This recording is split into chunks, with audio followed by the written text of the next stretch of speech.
Literatura a la carta.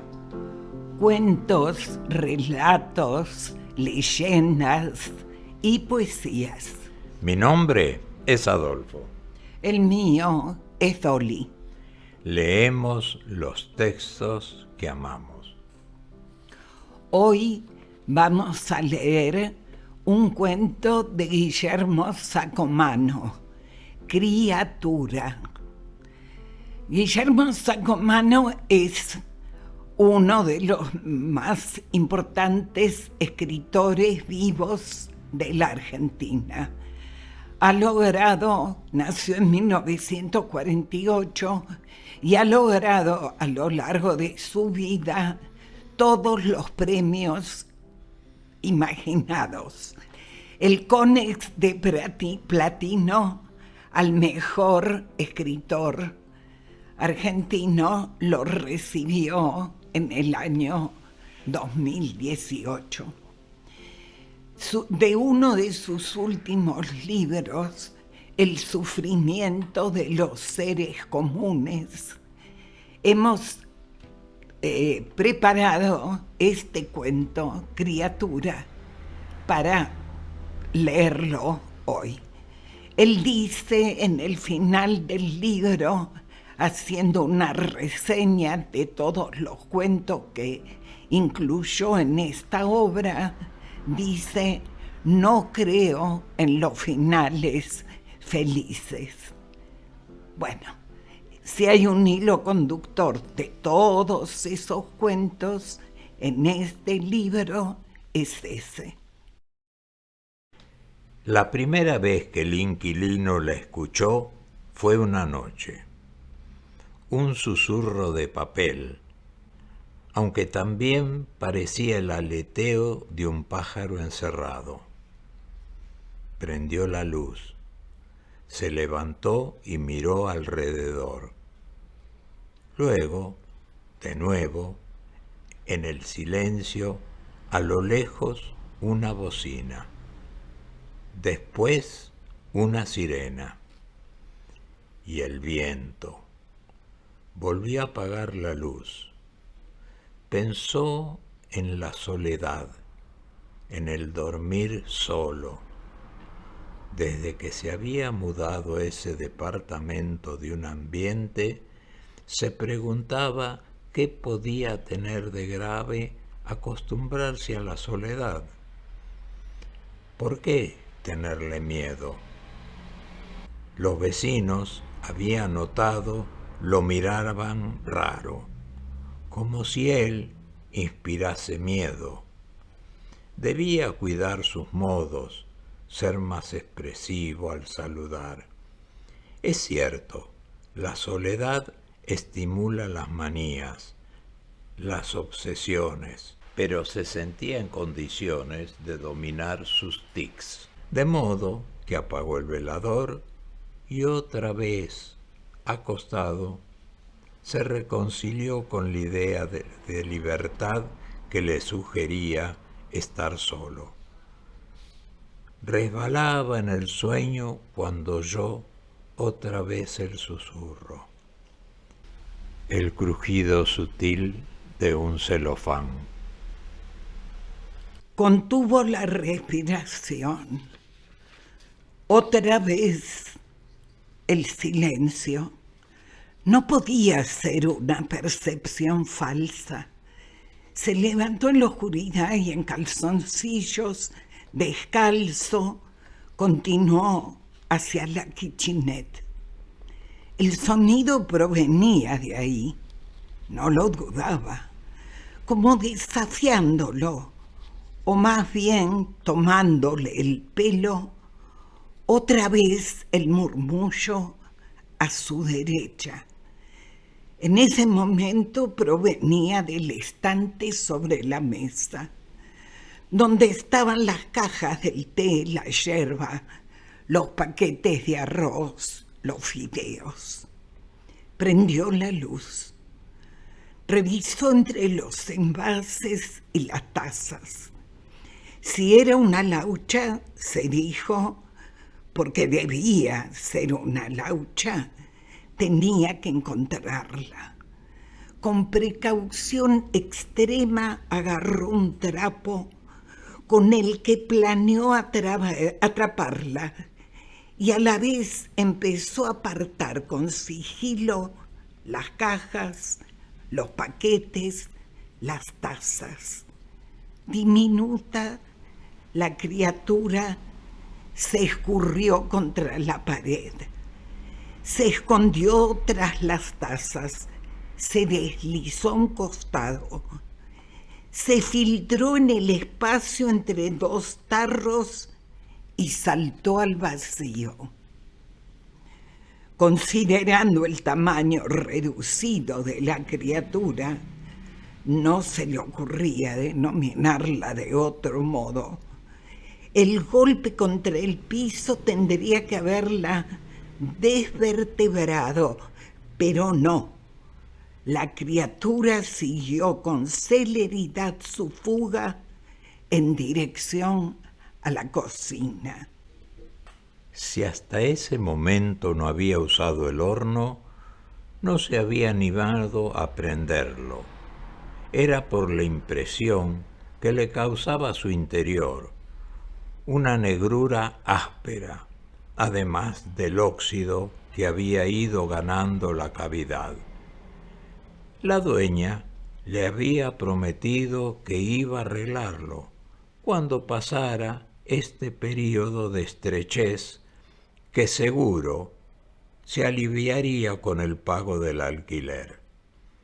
Entonces el horno iba a ser otra cosa.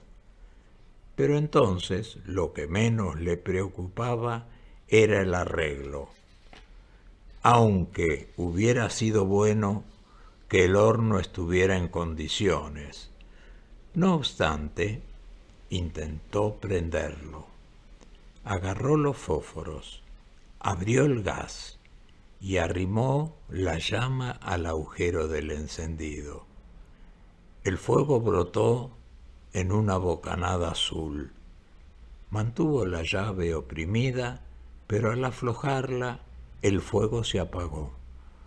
Tuvo que persistir. A la molestia que le había provocado la criatura, ahora se sumaba el encendido dificultoso del horno. Prefería pensar en términos de molestia y no de furia. La furia no era un sentimiento que entrara en su catálogo de emociones. Si de algo se podía jactar a sus 44 años, era de su equilibrio. Un tipo equilibrado, así lo definían sus compañeros de oficina, sus pocos amigos, demasiados pocos, pero suficientes. Y los parientes que visitaba en las fiestas porque lo sabía. Las relaciones familiares eran un rollo y él, un tipo equilibrado. Probó soltar la llave del encendido. Por fin, después de unos minutos eternos, el horno conservaba su llama. La llama empezaba a tomar un color rojo y a pesar del calor parecía quemar el polvo y la pelusa acumulados, vaya uno a saber desde cuándo. La temperatura subía. El calor del horno empezaba a irradiarse, le daban los calzoncillos, trepaba por su estómago, le llegaba a la cara, a la nariz, y podía oler la combustión. Pensó que a esa altura debía oler a carne quemada. No le gustó lo que empezaba a pensar, pero los pensamientos, una vez que se lanzan en disparada, se propician unos a otros, se ramifican y cuando dan con una parte débil, ahí se aglutinan pegoteándose, viscosos, enredados, y hasta podría decirse que tienen sustancia, gusto, olor. Pueden llegar a apestar y logran que uno sienta repulsión de sí mismo, como si fuera el autor de un acto abominable, aunque uno sea inocente. Y ese era el caso. Al pensar en la criatura en el horno, pensó que no era lo mismo un judío que una laucha.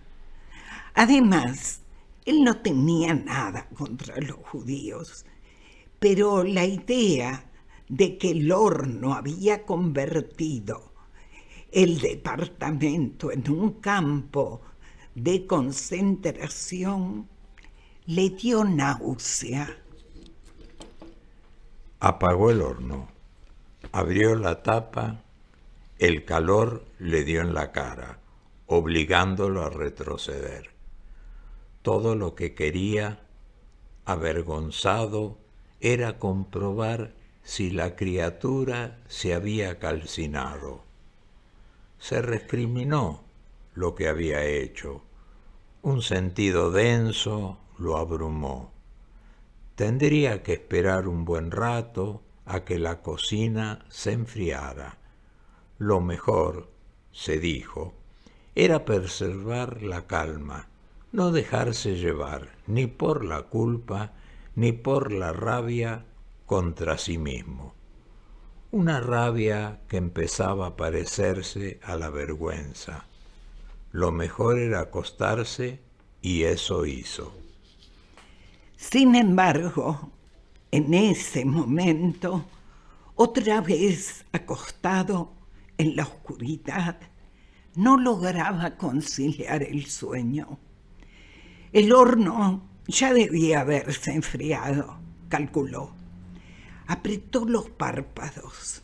Tenía que dormirse de una buena vez, pero le costaba. Cuando se cansó de dar vueltas en la cama, prendió otra vez el velador. Se levantó y fue hacia la cocina. Se acercó con timidez al horno. No podría evitar el asco si encontraba a la criatura achicharrada. Primero tiró de la manija del sector inferior y revisó la parrilla. Después, el horno. Introdujo la cabeza en la caja. Nada. Se dijo que su conciencia podía estar tranquila. Cerró el horno, tomó un vaso de agua y regresó a la cama. Otra vez en la oscuridad tuvo la sensación de que había vivido una experiencia que no pertenecía a su vida. Le pesaban los párpados. Era una sensación agradable, un cansancio reconfortante que lo deslizaba en un sueño blando. Podía dormir. Y lo más importante, podía dormir con la conciencia en paz. Se agarró a la almohada como a un salvavidas. Lejos, unas voces, un auto, una sirena. Después, otra vez el silencio. Entonces, también otra vez, ese susurro, un desliz corto que se interrumpía. No era imaginación suya. Había escuchado bien. No podía ser sino la criatura, con la diferencia de que ahora estaba más cerca, debajo de la cama. Se sentó, prendió la luz. Criatura, de Guillermo Sacomano. Agregamos del mismo autor y del mismo libro un mini cuento titulado 78. En la noche del centro, la multitud. Banderas, bocinas, cánticos. En una esquina se encuentran dos hombres, 2 años sin verse, los dos cambiados. Estás igual, se mienten. Lo que compartieron se acuerdan. No necesitan decírselo. Los dos piensan que el otro estuvo chupado. Tampoco lo dicen. Alrededor, la fiesta popular, la emoción de los dos, la misma. Dura poco. Si los dos están vivos, el otro puede ser un delator. Los dos, apurados, vuelven a perderse en la multitud. Ninguno imagina que el otro se salvó de milagro. Los dos ahora, cada uno por su lado, se dan vuelta para ver si el otro lo sigue. 78, de Guillermo Sacomano.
Hoy leímos de Guillermo Sacomano, Criatura y 78. La música, una debilidad nuestra. Astor Piazzolla, Invierno porteño. Si te gustó, podés seguirnos en YouTube y Spotify, darnos un like y esperar hasta la semana próxima.